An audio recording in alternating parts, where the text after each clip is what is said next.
सासू माँ को पता नहीं क्या हुआ है, मुंह फुलाकर बैठी हुई हैं।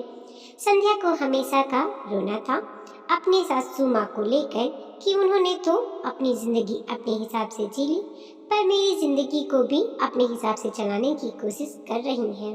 खुद को हमेशा सास ससुर से दूर रही।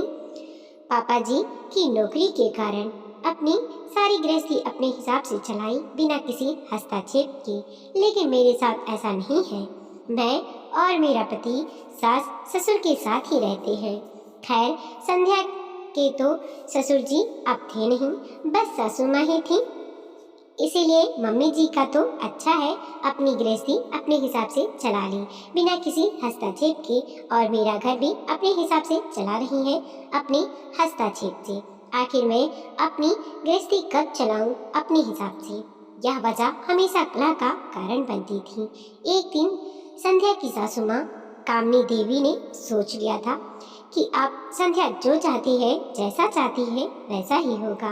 मैं उसके किसी भी काम में कोई हस्तक्षेप नहीं करूंगी। उन्होंने संध्या से ज़्यादा कुछ बोलना बंद कर दिया। संध्या सुबह से देख रही थी, वह अपने कमरे में चुपचाप बैठकर टीवी देख रही थी। न वह बाहर आई, न उन्होंने बच्चों को स्कूल के लिए तैयार करने की कोशिश की, न वह सुबह की चाय बनाने के लिए रसोई में आई।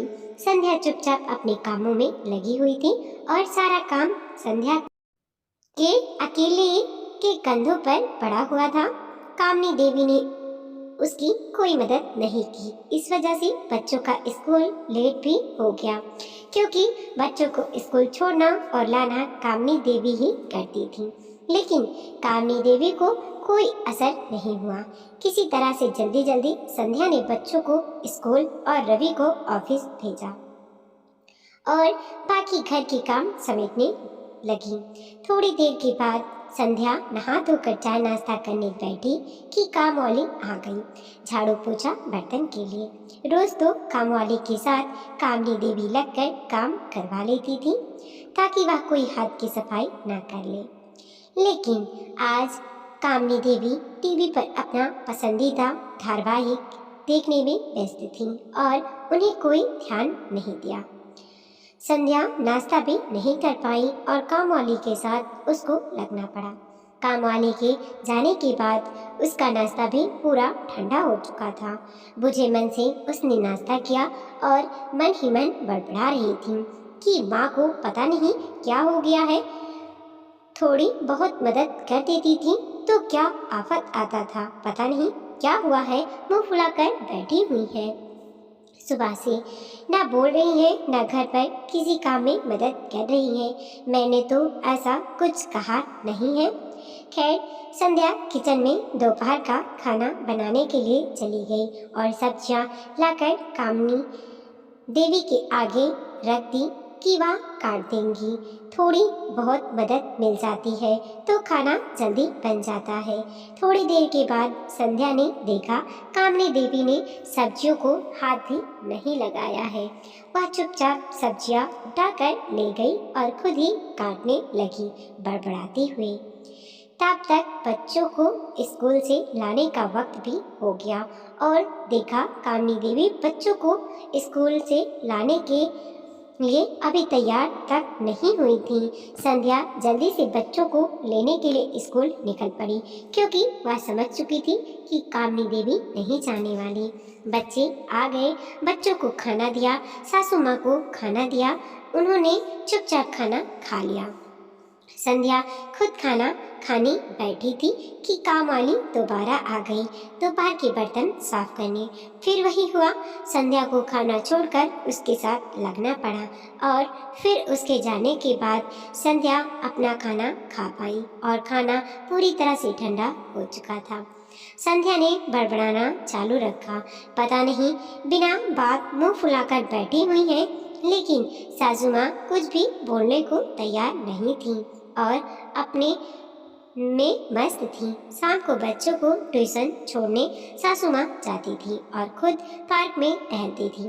ट्यूशन खत्म होने के बाद साग सब्जी दूध फल वगैरह लेकर बच्चों को लेते हुए घर आ जाती थी। लेकिन संध्या ने देखा सासू माँ बच्चों के ट्यूशन के समय आधा घंटा पहले ही टहलने के लिए निकल गई। संध्या ने बोला भी, थोड़ी देर के बाद निकलिए मम्मी, बच्चे भी साथ में चले जाएंगे। लेकिन उन्होंने कोई जवाब नहीं दिया और चुपचाप चली गई। संध्या के ऊपर एक काम और बढ़ गया। अब वह बच्चों को लेकर ट्यूशन गई और घर जाकर रात के खाने की तैयारी कर रही थी कि तभी बच्चों को ट्यूशन से लाने का वक्त हो गया, क्योंकि संध्या की सास ट्यूशन खत्म होने से पहले ही घर आ चुकी थी। संध्या ने बोला, थोड़ी देर और पार्क में टहल लेती मम्मी, बच्चों को लेते हुए आ जाती। लेकिन कामिनी देवी ने कोई जवाब नहीं दिया और अपने कमरे में चली गई। संध्या को समझ में नहीं आ रहा था कि कामिनी देवी ऐसा क्यों कर रही हैं, लेकिन हाँ, इतना समझ में आ रहा था कि उनके ऐसा करने से संध्या के ऊपर काम का बोझ काफी बढ़ गया है और वह उसे ठीक से संभाल नहीं पा रही हैं। भले ही घर के सारे काम संध्या करती थी, पर छोटे मोटे काम कामिनी देवी कर दिया करती थी, जिससे संध्या को काफी मदद मिल जाती थी। जैसे फल, दूध, सब्जी आदि मार्केट से लाना, बच्चों को ट्यूशन छोड़ने लाना, बच्चों को स्कूल छोड़ने लाना, सब्जियां काटना, आटा गूंथना। हालांकि यह सब मदद संध्या की नज़र में कुछ भी नहीं थी, बल्कि कामिनी देवी का हस्तक्षेप था उसकी गृहस्थी में। लेकिन अब संध्या को समझ में आ रहा था। रात को रवि घर आ चुका था और संध्या ने अभी तक रात का खाना नहीं बनाया था, क्योंकि वह बच्चों को लेने गई और जब तक बच्चों को लेकर आई तब तक पति भी आ गए। फिर चाय नाश्ते में लग गई। उसके बाद फिर खाना बनाते काफ़ी रात हो गई। रवि ने बोला, क्या बात है संध्या, आज खाना बनाने में बहुत लेट हो गया। संध्या ने बोला, पता नहीं मम्मी को क्या हुआ है, ना कुछ बोल रही है, ना ही घर के कामों में कोई मदद कर रही है। रवि ने बोला, हो सकता है मम्मी की तबीयत ठीक नहीं हो। संध्या ने बोला, नहीं, तबीयत तो ठीक है, बस सुबह से मुंह फुला हुआ है, पता नहीं किस बात से। रवि बोला, चलो माँ से बात करके देखते हैं।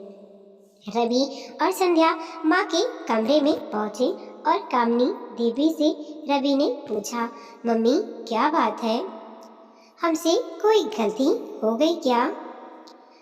आप सुबह से संध्या से बात नहीं कर रही हैं, क्या हो गया है?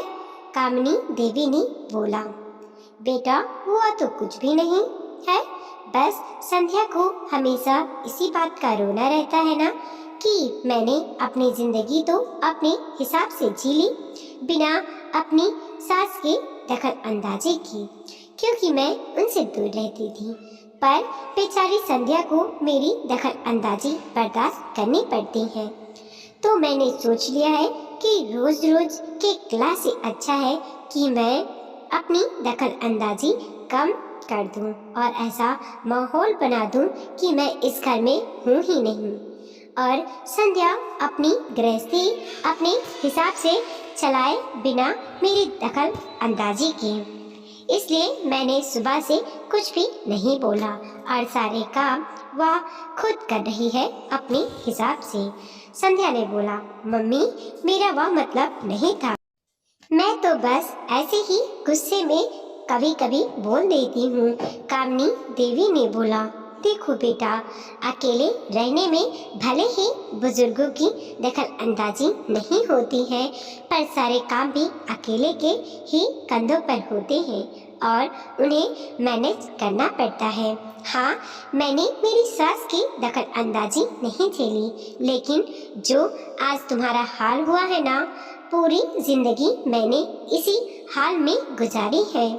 किसी ने मेरी कोई मदद कभी नहीं की है और तुम्हारी मदद के लिए मैं हमेशा रही हूँ, जिससे तुम्हें तुम्हारी गृहस्थी चलाने में काफ़ी मदद मिल जाती है। हाँ, मैं मानती हूँ कि साग, सब्जियाँ, फल वगैरह मैं अपने हिसाब से लेकर आती हूँ, पैसों का महत्व समझते हुए, अच्छे से तोल मोल करके, जो तुम्हें मेरी दखल अंदाजी लगती है। काम वाली को रखने से पहले मैं 100 सवाल करती हूँ ताकि तुम्हारे ही कुछ पैसे बच जाएं और तुम्हारा कुछ नुकसान ना हो। बच्चों को ट्यूशन वगैरह छोड़ने लेने जाती हूँ तो रास्ते में उन्हें कुछ टॉफ़ी चॉकलेट दिला देती हूँ, जो तुम्हें लगता है कि मैं उन्हें बिगाड़ रही हूँ और मेरी दखल अंदाजी लगती है, तो सीधी सी बात है कि मैं चुपचाप अलग रहूं तो कोई बहुत बड़ी बात नहीं होगी और सब कुछ तुम्हारे हिसाब से चलेगा। लेकिन अगर तुम यह सोचोगी कि मैं तुम्हारी मदद भी करूं, वह भी तुम्हारे हिसाब से, जैसा तुम चाहो अपना मुंह बंद करके, तो वह तो संभव नहीं है। तुम्हें एक ही चीज मिल सकती है, या तो सास की दखल अंदाजी या तो अपने हिसाब से अपनी गृहस्थी चला लो। दोनों के अपने अपने फायदे और अपने अपने नुकसान हैं। संध्या ने बोला, हाँ मम्मी, मैं समझ गई हूँ और मुझे यह भी समझ में आ गया कि अपनी गृहस्थी अपने हिसाब से चलाने में मेरा ही नुकसान ज़्यादा है।